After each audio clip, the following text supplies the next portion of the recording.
नमस्कार दोस्तों, आइए हम समझते हैं कि स्टॉक मार्केट क्या होती है। आज के इस सेशन में हम ये समझेंगे बेसिक ऑफ स्टॉक मार्केट।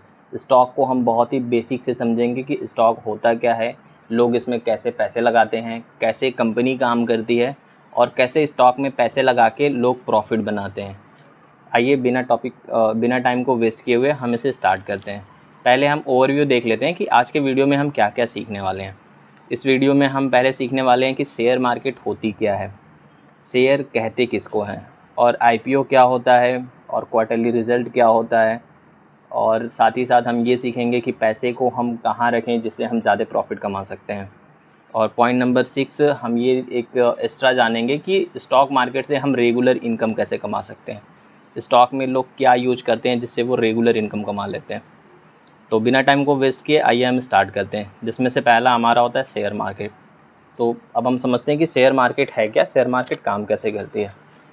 अगर हम शेयर मार्केट के लिए मैं इसके लिए एक एग्जांपल से आप लोगों को समझाना चाहता हूँ। जैसे मान लीजिए कि आपकी कोई कंपनी है तेल की, और आप अपने लोकल में ही अपनी कंपनी को चला रहे हो एक लिमिटेड एरिया तक, क्योंकि आपकी मार्केट कैप उतनी ही है। और अगर आप चाहते हो कि अपने बिज़नेस को एक्सपेंड करना, मान लीजिए आपकी कंपनी की जो टोटल वैल्यू है वो है 1,000 रुपये, और आप चाहते हो अपने कंपनी को मतलब आगे 2-3 डिस्ट्रिक्ट तक फैलाना, जिसके लिए आपको लगेंगे कम से कम 2 से 3 हज़ार रुपये। अब क्वेश्चन ये है कि आपके पास बाकी के पैसे कहाँ आएंगे। वैसे तो देखा जाए सोर्स ऑफ इनकम तो बहुत होती है, लेकिन प्रॉब्लम ये है कि अगर हम कहीं और से पैसे लाते हैं तो वहाँ से हमें बहुत ज़्यादा रेट ऑफ इंटरेस्ट देना पड़ता है। तो इसका एक सॉल्यूशन होता है इसका एक सिंपल सा सॉल्यूशन है जिसे हम कंपनी का आईपीओ कह सकते हैं। उम्मीद है आप लोगों को शेयर मार्केट समझ में आ गया होगा कि शेयर मार्केट होता क्या है। इसमें ये होता है कि जैसे मान लीजिए कि कंपनी आपसे पैसे ले ली, कंपनी आपको ऑफ़र करती है कि आप हमें अपने पैसे दे दो और इसके बदले आप कंपनी की कुछ % हिस्सेदारी ले लो। देखा जाए तो कंपनी अपनी हिस्सेदारी को बेच रही है। अब जैसे मान लीजिए कि आपने कंपनी में कुछ पैसे दे दिए, तो अब आप उसके बदले आप कंपनी के कुछ % के हिस्सेदार हो जाते हैं, जिससे कंपनी जो भी पैसे कमाएगी उसमें उसमें से प्रॉफिट को आप में शेयर करेगी, क्योंकि अब देखा जाए तो इनडायरेक्टली आप भी कंपनी के एक तरीके से ओनर हैं। अब आइए हम नेक्स्ट टॉपिक को समझते हैं कि शेयर कहते किसे हैं। तो शेयर जैसे मान लीजिए कि आपके पास कोई ऑब्जेक्ट है जिसके आप 100% ओनर हो, और अगर उसके बदले आप किसी से पैसे ले रहे हो और उसकी हिस्सेदारी किसी को दे रहे हो कि भाई अब से तुम कुछ पैसे दे दो और इसे 3 दिन के लिए 4 दिन के लिए आप भी यूज कर सकते हो, इसे शेयर करना कहते हैं। और चौथी टॉपिक हम समझते हैं आईपीओ क्या होती है।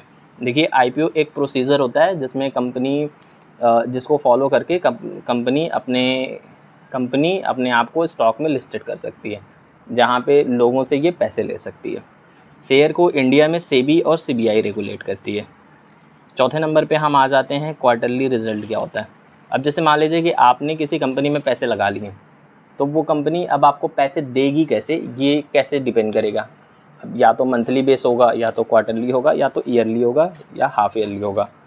लेकिन इसके लिए सेबी ने कुछ रूल्स बनाए हैं, जिससे कंपनी हर 3 महीने पे अपने क्वार्टरली रिजल्ट जारी करती है, जहाँ पे कंपनी को अच्छे से देखा जाता है कंपनी की प्रॉफिट क्या हुई है, कंपनी की टोटल सेल कितनी हुई है, कंपनी के लॉस कितने हुए, कितने एक्सपेंसेस हुए हैं, ये सारी चीज़ें देखा जाता है।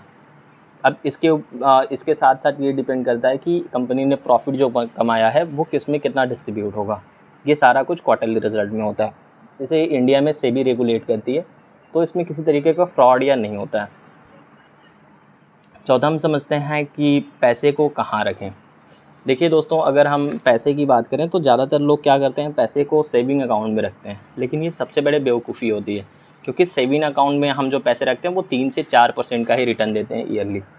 और हम देखें पिछले कई सालों से जो हमारे इन्फ्लेशन है वो 5 से 6% तक बढ़ जाता है, जिससे हमारा 1-2% का लॉस ही होता है। तो पैसे उसमें रखने का कोई फ़ायदा नहीं है। इसीलिए हमें अपने पैसे को सेविंग अकाउंट में नहीं रखना चाहिए। या तो पैसे को एफडी में रखना चाहिए, या तो उसे स्टॉक में इन्वेस्ट करना चाहिए। और अगर आपको स्टॉक के बारे में नॉलेज है तब तो अच्छा है, लेकिन अगर आपको स्टॉक के बारे में बिल्कुल नॉलेज नहीं है, आप एकदम बिगनर हो, आपको कुछ पता ही नहीं है, तो सिंपल सा रास्ता बचाता है कि आप किसी भी म्यूचुअल फ़ंड में आप पैसे लगा सकते हैं। म्यूचुअल फ़ंड के बारे में हमारी नेक्स्ट वीडियो बनेगी। अगर आप इसके बारे में डिटेल में जानना चाहते हैं तो आप वीडियो में बने रहिएगा। हमारी जो नेक्स्ट सेशन होगा वो म्यूचुअल फ़ंड के बारे में ही होगा। म्यूचुअल फंड में एक तरीके से ये होता है कि एक फ़ंड मैनेजर होता है। फ़ंड मैनेजर आपके पैसे को वो अलग अलग स्टॉक में लगाता है। अब वो फ़ंड मैनेजर काफ़ी एक्सपर्ट होता है, तो वो आपको क्वार्टरली या ईयरली बेस पे 20 से 25% का इंटरेस्ट देता है। और मैं एक इंटरेस्टिंग बात बताऊँ, इसमें जब हम पैसे लगाते हैं तो वो हमें कंपाउंड इंटरेस्ट से मिलता है। जैसे सपोज़ दैट मान लीजिए कि हम कोई पैसे लगा दिए 1000 रुपये, तो 1000 रुपये पे हमें जो रिटर्न मिलेगा वो क्वार्टरली बेस पे जो भी मिलेगा वो कंपाउंड इंटरेस्ट के हिसाब से मिलेगा, जिसमें बहुत ज़्यादा पैसे आते हैं। नेक्स्ट टॉपिक की हम बात करें तो रेगुलर इनकम। अब जैसे अब आइए हम जानते हैं कि रेगुलर इनकम हम कैसे कमा सकते हैं स्टॉक से। स्टॉक से रेगुलर इनकम कमाने के लिए जैसे मान लीजिए कि आपके पास एक ठीक ठाक फंड है और आप किसी भी कंपनी में पैसे लगा दिए। मैं कुछ इजी लैंग्वेज में से बताना चाहूँगा। जैसे मान लीजिए कि आपके पास लाख रुपए हैं और रेगुलर इनकम कमाना है, तो मैं ये ट्रिक फॉलो करता हूँ, आप भी इसे फॉलो करके पैसे कमा सकते हो। अब आइए हम बात करते हैं स्टॉक से हम रेगुलर इनकम कैसे कमा सकते हैं। देखिए दोस्तों, स्टॉक से रेगुलर इनकम कमाने के लिए मैं कुछ रूल्स फॉलो करता हूँ। अब ये मैं अपने एक्सपीरियंस के हिसाब से बता रहा हूँ, तो आप अपने हिसाब से इसे एडजस्ट कर लेना। मैं क्या करता हूँ कि निफ्टी 50 में से कोई भी 3-4 कंपनियाँ उठा लेता हूँ। और ज़्यादातर निफ्टी का जो मूड होता है वो एक दिन में किसी एक ही कंपनी गिरती है और किसी एक ही सेक्टर की कंपनी उठती है। तो इसमें क्या होता है कि सपोज दैट मैं 3 से 4 सेक्टर में पैसे लगा दिया, तो उन 3 से 4 सेक्टर में अगर मैं 20-20 हज़ार लगा दिया, तो इसमें से 1-2 सेक्टर का मेरा नुकसान होगा, ये तो फिक्स है। लेकिन 1-2 सेक्टर का मेरा प्रॉफिट भी होगा, ये भी फिक्स है। तो जो प्रॉफिट होता है उसे हम ईजिली एग्जिट करके अपना प्रॉफिट बुक करके निकल लेंगे, और जिसमें लॉस होता है उसमें हम वेट करेंगे, क्योंकि नेक्स्ट आने वाले, देखिए जो निफ्टी 50 कंपनियाँ हैं वो सबसे बड़ी कंपनियाँ, तो उसमें गिरने के चांसेस उनके बहुत कम होते हैं। शॉर्ट टाइम में हो सकता है कि वो शेयर कुछ दिन के लिए गिर जाए, लेकिन लॉन्ग टर्म में वो आपको प्रॉफिट ही देता है। सपोज इट मानते हैं कि कभी कभी आपके शेयर गिर गए, तो ये शेयर 1 से 2 दिन, ज़्यादा से ज़्यादा वन वीक या 10 दिन तक गिरे रहते हैं। फिर उसके बाद वो शेयर उस प्राइस को ज़रूर बूस्ट करते हैं आगे, फिर जब भी वो उठे आप उसे बेच दो ईजिली।